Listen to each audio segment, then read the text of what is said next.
My name is Mia Yates. I'm 23 years old and work from home. I have a kind older brother, 5 years my senior, who is currently engaged. His fiancée is named Natalie and she's 26 years old. Her personality is the complete opposite of mine. Whereas I'm not good with interacting with people, Natalie is very lively and easily makes friends. Natalie has already become close to our parents and often comes to our house alone. Today, too, she came without contacting us in advance. When the doorbell rang, my mom knew it was Natalie and greeted her with, "Welcome." Natalie came into the living room with my mom, saying, "I'm back." Then she looked at me with a baffled expression. "Mia, you're still at home?" She spoke without even greeting me. I replied, "I'm working from home," to which she retorted, "Enough with that, you need to get a job." Unable to argue, I decided to retreat silently back to my workspace. My room is a soundproof room, added to our existing house. I received permission from my parents and designated the layout myself. It's my favorite place. Of course, I paid for all these modifications myself. This room is my castle, so I keep it locked and don't let anyone in. To enter, one must unlock the soundproof door and open another door inside. As soon as I entered, I vented my frustrations, exclaiming, "I told her I'm working! Why does she make me repeat myself?" Since I couldn't say it directly to Natalie. Shouting until I felt relieved helped me to forget the unpleasantness. Around lunchtime, a small light bulb that serves as my bell in my room started to blink. Thinking it's probably time for lunch, I left my room and headed to the living room where lunch was already prepared at the dining table. My mom said, "Let's have lunch together," so I sat down at my usual spot, only to find Natalie sitting across from me looking displeased. "You get hungry even though you don't work. Don't you ever think about making your father and mother feel at ease? You're just like a parasite." I silently kept my head down and listened to Natalie's words.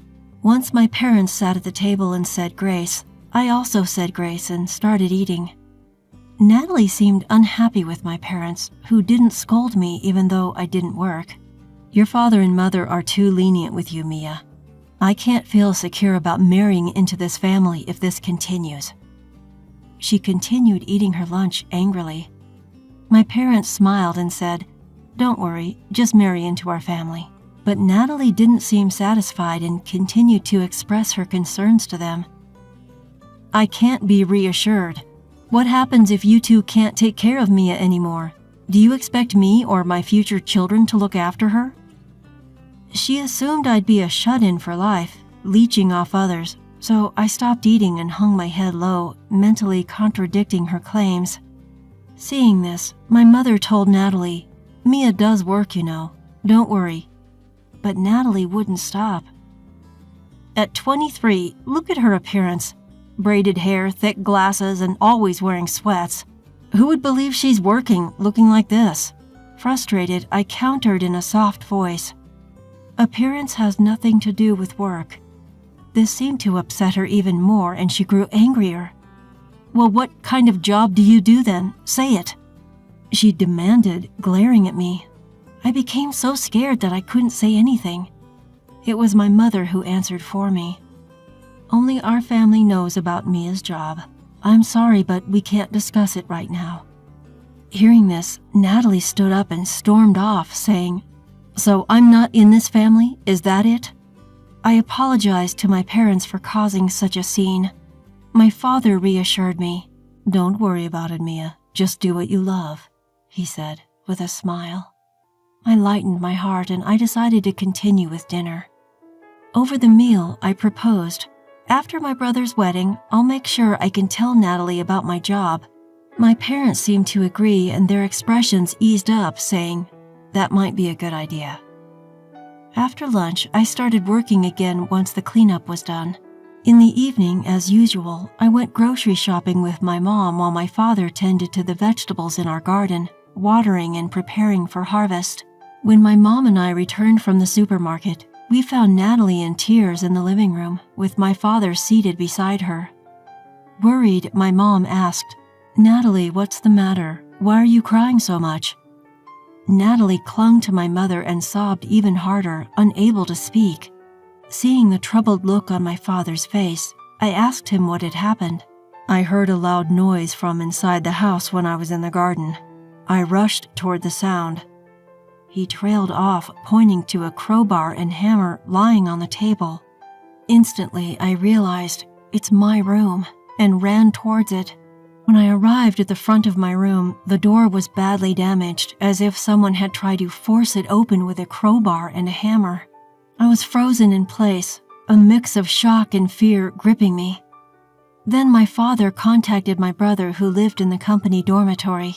Seemed that my brother promised to rush over after his work, so I told my father, "I'll stay in my room until my brother arrives," and decided to calm down in my room. After settling down in my room, I called my company and was able to get permission to inform my future sister-in-law, who would soon become part of our family, about the nature of my job after their marriage. Seeing the room light flicker, I figured my brother had arrived. When I left my room, I was surprised to see my brother already at the door and let out a gasp. With an apology, "Sorry to startle you," my brother said, not looking at me but at the door. I imagined he must have been shocked by what Natalie had done. When I told him, "Don't worry about it, I'll replace it myself," he responded, "No, that won't do. Natalie will compensate for this." Taking my hand, my brother led me to the living room where Natalie and my parents were. As soon as we entered, he addressed Natalie. "I had no idea you were capable of such violence." Everyone stared at my rarely angered brother. He demanded, "Apologize to Mia properly and compensate for the door." Natalie began to apologize tearfully to my brother, saying, I'm sorry, but my brother snapped, "The apology is not for me," and glared at her fiercely. I told my brother it's okay now, but my brother didn't take his eyes off Natalie. Natalie turned to me, knelt down, and apologized. "I won't do something like this again. I will compensate for it." I accepted her apology and decided to put the incident behind me. But I wanted to know why this had happened, so I asked Natalie. She replied, "I thought if I didn't have a place to hide, I would have to work." Hearing this, I wondered whether I should tell her about the nature of my job before the wedding, which troubled me. However, it would go against company policy, so I decided not to say anything for now. Tense atmosphere between my brother and Natalie bothered me, so I brought out 2 live concert tickets from my room and handed one to each of them. Looking at the tickets, Natalie exclaimed, "These are for Aim's concert," and turned bright red with excitement. She turned to my brother and said, "Let's go." Her face was filled with joy.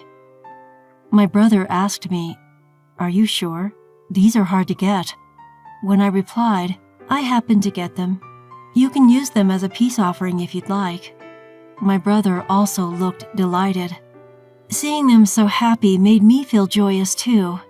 From there, the good vibes returned as before. Everyone was able to forget about the damaged door and enjoy their meal. On the day of the live concert, while I was out, it appears that Natalie had excitedly visited my house to express her gratitude to me. Since I, who is usually home, wasn't there, Natalie seemed to say to my parents, "Enjoy." Finally, Mia has decided to work outside, and it was a great day. The concert was great, and since Mia decided to start working, I'm happy, before she left. After the concert, I received a call from my brother who had separated from Natalie due to a company drinking party. My brother was thrilled, saying, "The concert was great," and continued that Natalie is actually a huge fan of AIM and has always mentioned not being able to secure the once-in-a-year concert tickets. He also mentioned that she was extremely excited to have been able to see AIM, her longtime wish, at the concert. On the way home, she seemed to have returned happily, saying, "She was adorable, she was beautiful, and her songs and lyrics were amazing." When I said, "I'm glad we made up," my brother replied, "The soundproof door we paid for as compensation cost $7,000, it seems. to which I responded, "That sounds about right." He was taken aback and exclaimed, "That's expensive." I explained to him that since it was a soundproof room I put a lot of effort into, all the components were pricey, which surprised him even more. Natalie was said to have mentioned, "The $7,000 expense hurt, but the concert made up for it." As for me, the door will be fixed, and since my brother and his friends are getting along, I felt really good about giving the ticket. However, Natalie, who still doesn't understand my work-from-home job, thought I started working outside after the concert and was happy. The moment she realized her mistake, she started calling and visiting my house daily, telling me to get a job. I was hoping to endure it until the wedding ceremony, but things only seemed to escalate. Even if I didn't want to see her until the wedding, Natalie frequently pushes the call light switch to my room. Being summoned, I leave my room and go to the living room, where she nags me with, "Get a job before the wedding," and "I don't want a jobless NEET in the family." To distract Natalie, I hand her AIM merchandise like mascots in file cases that I received from my previous company. At first, Natalie received her favorite AIM goods without question, but eventually she started to wonder and asked me, "Why do you have so much AIM merchandise?" Reluctantly, I replied, "A friend who works in relation with AIM's company gives them to me." Upon hearing this, she smiled and her mood improved even more as she said, "Please get me more tickets next time." However, there's still a problem.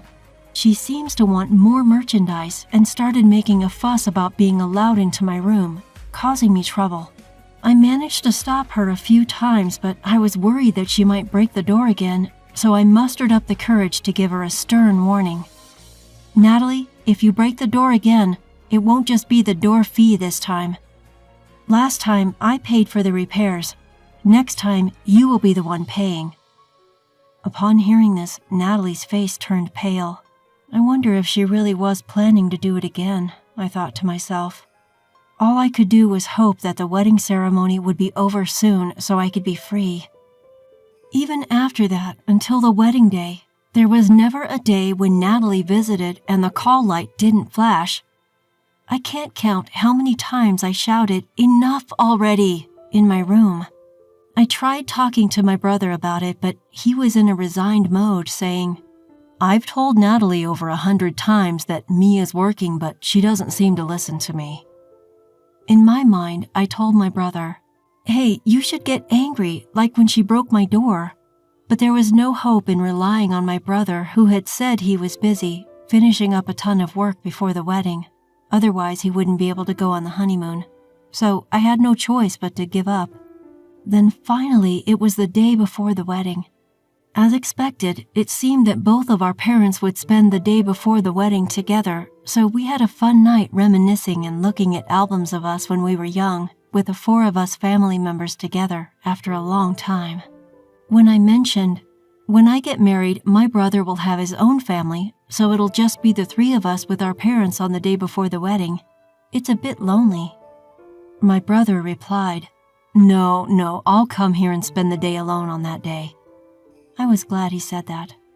In that calm space, my brother's cell phone rang. It was a call from Natalie. When my brother answered the phone, it seemed she asked to speak with me, and he handed me the phone, saying, "Natalie wants to talk to you." When I answered the phone, she said, "Hey, something's up with AIM.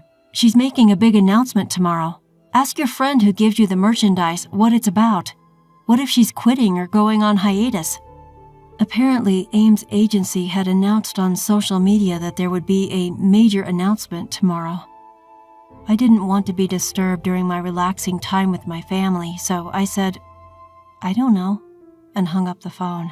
Brother seemed to feel the same way and turned off his cell phone. When our father said, "We have to get up early tomorrow, let's go to bed now," my brother began to bow deeply and said, "Father, Mother, thank you for taking care of me so long. From now on, I will be happy with Natalie." Mom quickly responded, "That's what women do when they get married." When my brother said, "Really?" Our family ended the night before the wedding with a big laugh. Finally, the day of the wedding arrived. I told my family that I would be a little late in the morning, and my parents and brothers went ahead to the venue. When I arrived at the venue a little later, I went to the waiting room to convey my congratulations to Natalie and knocked on the door. There, Natalie, the beautiful bride, was sitting alone, fully prepared. The moment I was about to say my congratulations, the beautiful bride turned into a demon and said, "Hey, I still had something to say yesterday when you hung up the phone." I apologized, and when I asked what she wanted, she said to me, "You can go home now." I said, "But it's my brother's wedding." And she said, "I've been telling you this for a long time. Why didn't you get a job after all I've said? I don't want people to think you're part of the family." And I tried to say, "But..." Natalie walked up to me and got close to my face and said, "If I say go home, you go home," and closed the door with all her might. Feeling dejected, I retreated to a separate room that had been reserved for me. There, I had my makeup and hair done by professionals and changed into the cocktail dress I had bought for the wedding, preparing for my brother's wedding that I would not be attending. In the midst of this, I received a call from my parents. I explained the situation to them, assuring them that although I wouldn't be at the ceremony, I still intended to celebrate. Then, the wedding ceremony that I was absent from began. I decided to watch the event on the venue's monitor to get a sense of being there. There was a moment when my brother looked for me and I nearly broke down in tears. But I told myself, it's a day for celebration, not tears, and continued to watch and bless the event. After the entertainment was over, the female MC said, "We have a celebration video for the stars of today's show. Please look at the monitor." The room darkened and a video started playing on the monitor. The room erupted in screams of delight. The image on the screen was of Aim, whom Natalie loved so much, and then shared a congratulatory message.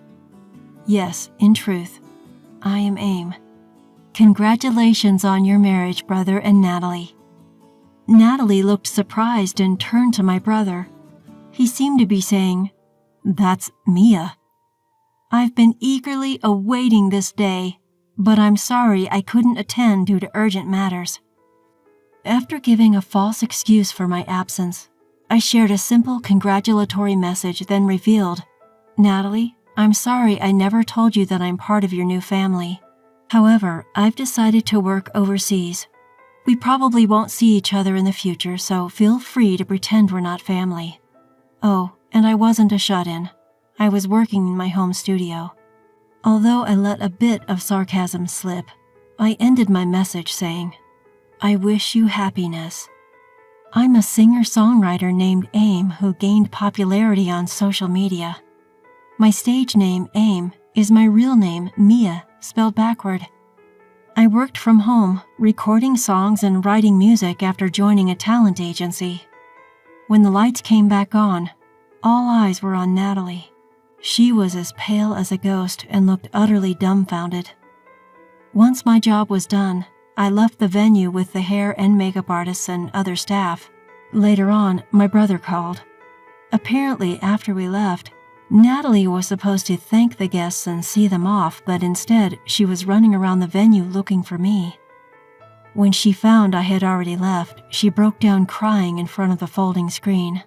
What's more, I heard from friends that she's now known as the bride who isn't considered family by Aim, and my speech from the wedding has gone viral on social media.